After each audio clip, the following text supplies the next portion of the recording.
Hey everyone, my name is Tonya Tucker. I'm the founder of Like It Marketing, and I'm also the host of the show Like Being Social, where I like to interview other business owners to really just hear more about their story and for them to share their business advice with y'all.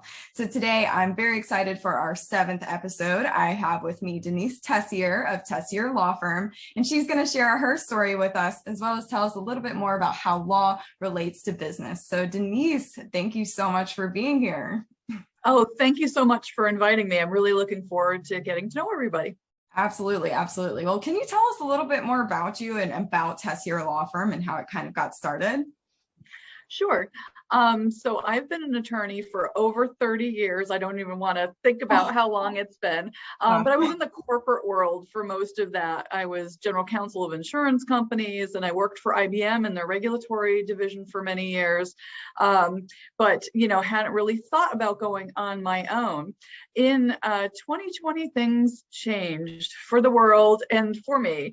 At the time, I was working remotely from home, tooling along, and then when COVID hit, IBM did a massive layoff with about 20,000 people in the US, and I was one of those that had to find a different path.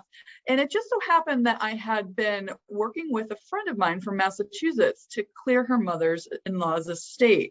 Her mother-in-law, Dottie, had died over in Leesburg, Florida, and it was one of those situations where my friend, who was Tara, who was a rock for all of the rest of her friends, was just like a hot mess because her mother-in-law had like piles and all kinds of paperwork. She didn't know where to start.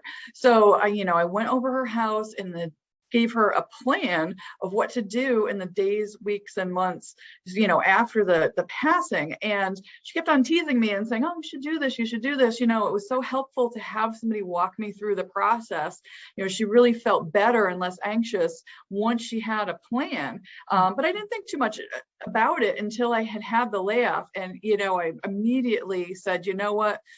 I am going to do that because I really wanted to make a difference in people's lives. And so I made lemonade out of lemons and actually had to take the Florida bar exam because I had been an attorney in Massachusetts and Connecticut for many years, and spent literally, thousands of hours studying and getting up to speed on estate planning. So now our kind of tagline for our firm is take charge of life's transitions, because I truly believe that when people have control of their future and know what they're doing, they are less anxious about it and can really enjoy the time with their family and friends and make sure that they can pass something along. So we opened the firm in March of 2021, got everything up to speed, and we've been super busy ever since. So now I work with, all kinds of families and people that are moving to Florida and business owners to make sure that they have their plan in place. I love that. What an incredible story. I feel like COVID did change things for so many people. I mean, there was a lot of negative to come with it, but at the same time, I feel like there were so many positives, like your story, for instance. And honestly, COVID is one of the things that inspired me to start my business as well. So it's kind of interesting how that all works. So if somebody's starting their business, what do you think, even if they're established, what would you find is the biggest legal mistake that they would make starting out? Yes, it's a tough call. I think, early on, business owners don't really realize everything that needs to go behind the scenes when they're creating their business. They might have a side hustle or a hobby that they're looking to grow. And they think that, if I get a storefront and I have a lease and I have some stock, or I get an online business, that's it. But of course, there's a lot of work to go through to make sure that you're not going to be liable to either the state for taxes, to fail to, report things, and you want to make sure that you're compliant with all of your local and federal laws. And a lot of people don't understand, the complexities of that until they're really into it and a business owner. But certainly, failing to have insurance is probably the second thing. People do not really realize, no matter what you're doing, if you're interacting with people, you need to have good insurance. So you have to have a business plan pretty well thought out to make sure that, that can be properly evaluated, so you don't get sued for either coming on somebody's property or having been on your property, or having a good or service that you're providing create some kind of damage or physical harm. Having been in the insurance industry, I worked for property casualty companies and saw a lot of consumer defect claims against like end sellers, and it was pretty sad because a lot of times they were small business. But of course, the most important thing that I always try to preach is make sure you're doing your estate plan as part of your business planning, because if something happens to your business, and your family's not going to step in and take care of the business, you might not have generations of folks that understand whatever you're doing. It's going to be an issue. How do you sell it properly? How do you make sure that it's run so that you continue to get money if you're disabled? Is a huge thing, particularly with COVID right now. What do you do if you get sick for 2 or 3 weeks? Right. And COVID's nothing, but like maybe it is for you and you're laying in the hospital. Does somebody even have your power of attorney to make sure that they can make decisions while you're hospitalized? So all of that really needs to be factored in early on, because things can happen from day one. Yeah, and that's especially important, I feel like, for solopreneurs who are running the business entirely by themselves and don't have an employee necessarily to step in to help them during those times. So you're definitely even giving me some things to think about. So I know you kind of mentioned a few things and you kind of hit this question already, but what advice would you give to business owners who are just starting out, aside from, making sure you get insurance and doing your estate planning? What advice would you give to them? Well, the very first stop that you should make, if you haven't done it already, and I'm going to make sure I'm reading this correctly, it's called a website called openmyfloridabusiness.gov. It is actually the Florida businesses information portal. It's provided by the state of Florida. And it's pretty cool because it gets very specifically into the steps that you need to take to actually open the business in Florida. And it's by practice area or by business. So if you're a hair salon, you can put in, what kind of my business, hair salon, and it'll give you step by step. Okay, you're going to choose the kind of corporate entity you want, and then you're going to make the business filing, and then you're going to make sure you have a registered agent, and it walks you through step by step. So it's super helpful. And I was just Googling opening a law firm because, I had to go through that myself, and, making sure that you're the right kind of corporate entity, whether or not you want to be a partnership or an S Corp or C Corp. A lot of that information is on the portal. So there's some great resources there to make sure that everything's properly set up.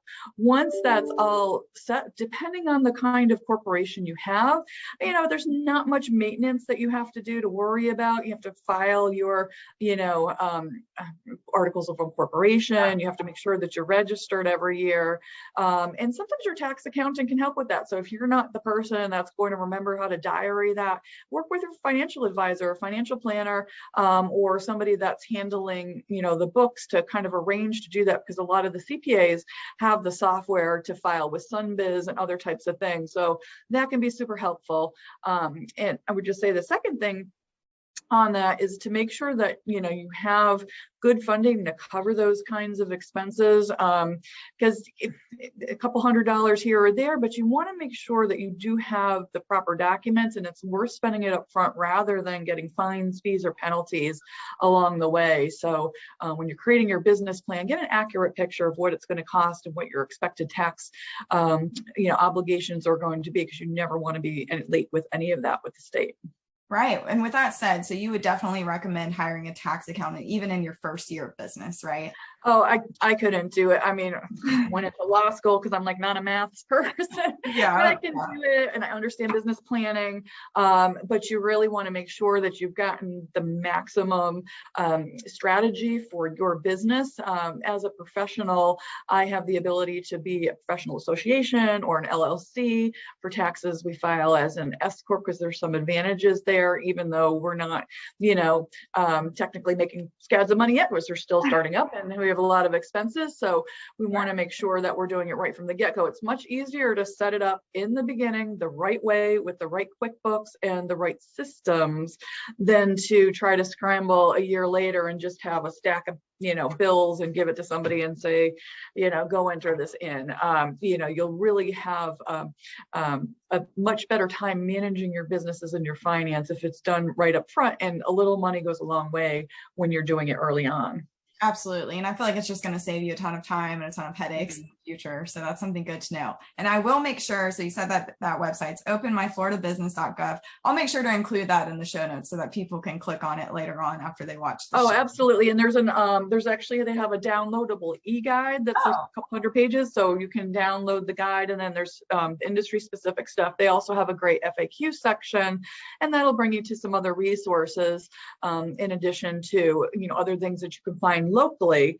Another source of great local business information is obviously your Chamber of Commerce. Particularly here in Polk County, we have some phenomenal chambers that are very active and very helpful when it comes to answering basic questions about business setup and what the obligations are for businesses to do it right the first time.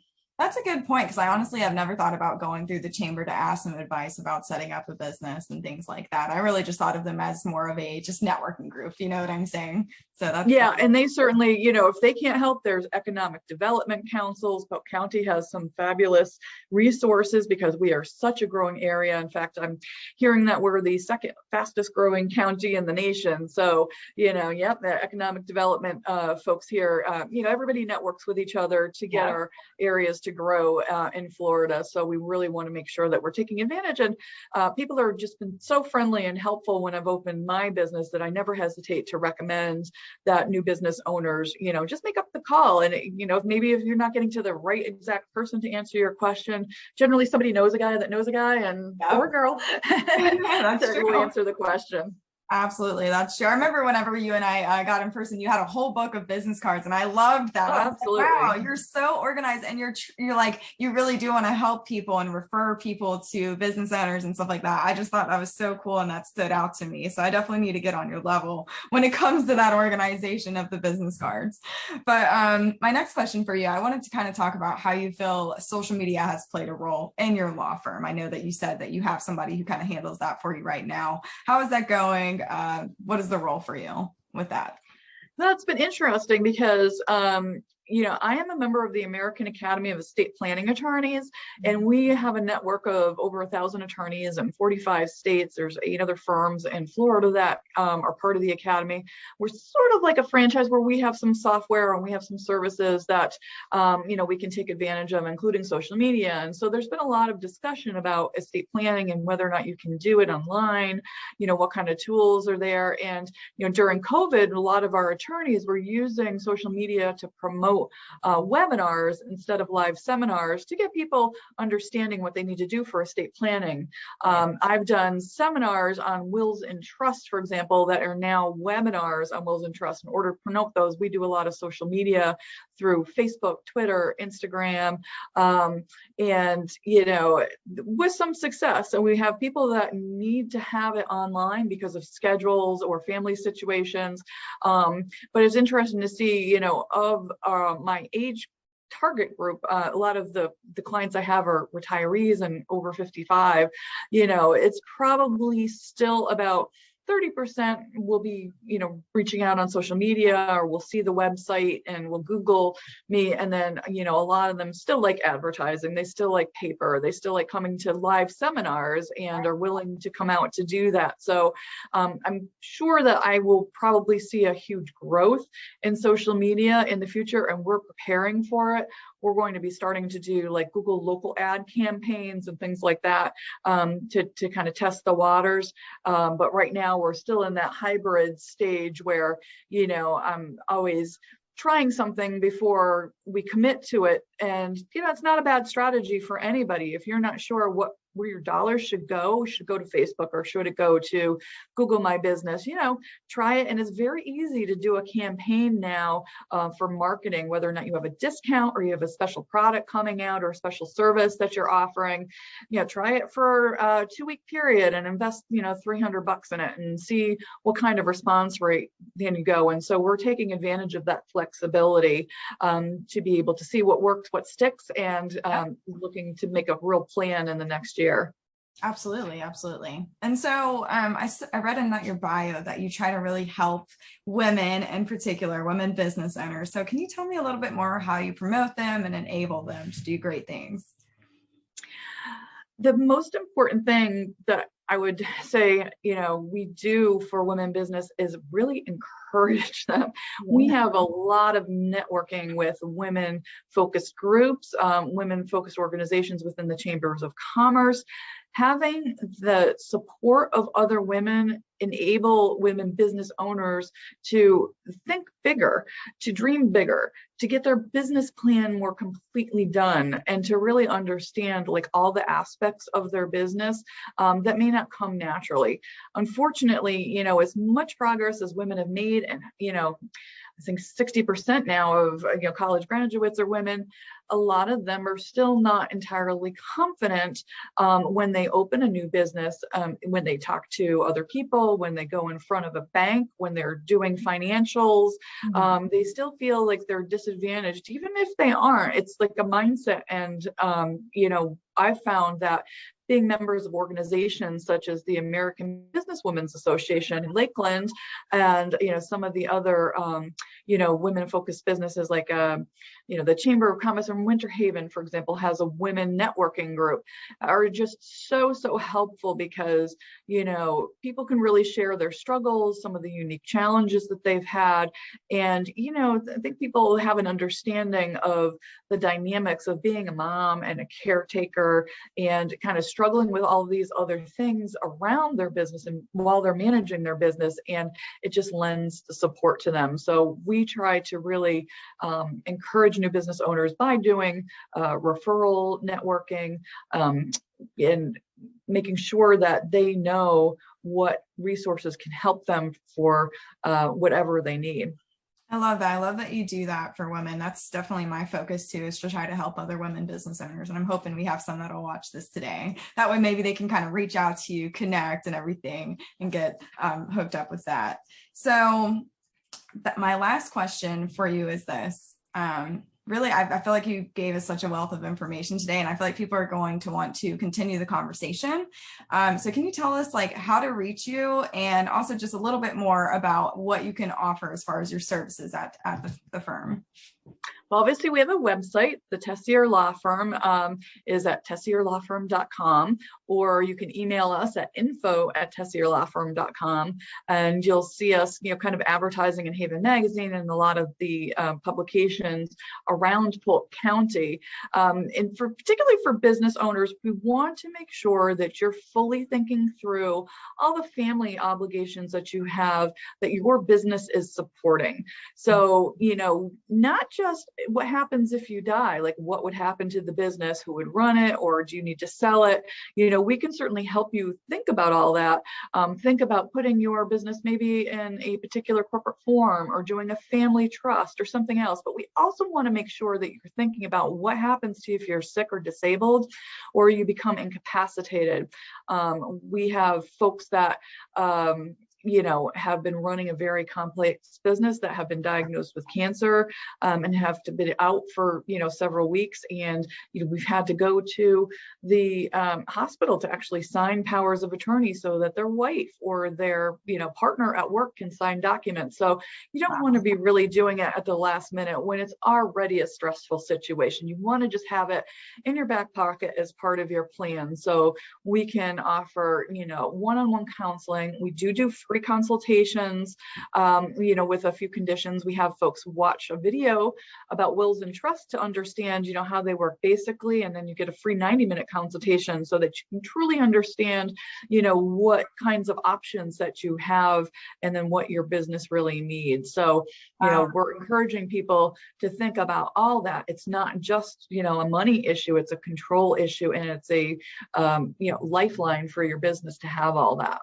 Absolutely. Wow. 90 minutes of a free consultation, guys. You keep that in mind and definitely reach out to Denise. I know that was kind of a lot of information. So what I'll do, I'll make sure to include her contact info in the show notes as well, so that you can reach out to her.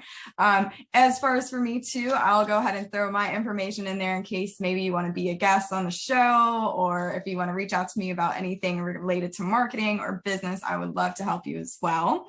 If you guys did like this video, please, I ask you to subscribe to the channel and to follow us on social media. We're reached at Like It Marketing LLC. Thank you, Denise. This was awesome. Again, this is a wealth of knowledge, and I truly appreciate you being on the show with us today.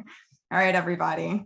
Well, we're going to see you next. Yeah, absolutely. Thank you. We'll see you guys next time. Okay. Thank you so much for watching.